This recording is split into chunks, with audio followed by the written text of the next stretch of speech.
In this video, I'd love to explain to customers how to reuse their TurboDirt so they can be more sustainable and ultimately save their gardening dollars. Now there's a few approaches for reusing TurboDirt and none is right or wrong.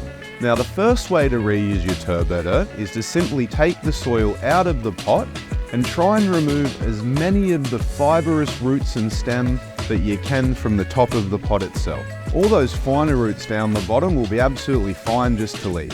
And then we're just going to simply add 1/4 cup of our Go and Grow and 1/4 cup of our Bud and Bloom back to that soil with a few handfuls of good compost and return it to our original pot ready for replanting. Now if all of that sounds a little bit too complicated, you can simply cut your plant off at ground level and apply 1/4 cup of Go and Grow and 1/4 cup of Bud and Bloom to the 30 litres of soil. And because we're not mixing it in this time, what we want to do is put a nice layer of compost just across the dry amendments so they can start breaking down and become available to your next plant. And don't worry about that stem and that root ball left in the old soil. Simply dig a little hole next to it where you can put in your new plant.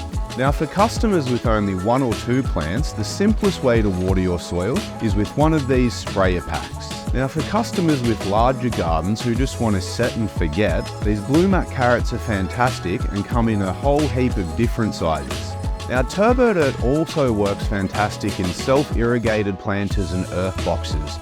Now we don't see many of these in Australia, but a very similar system would be the auto pot wicking system, which also works fantastically with our TurboDirt blend. Now as you can tell, there's many different ways to reuse your TurboDirt, and if you'd like to read a guide, check out the blog section on our website.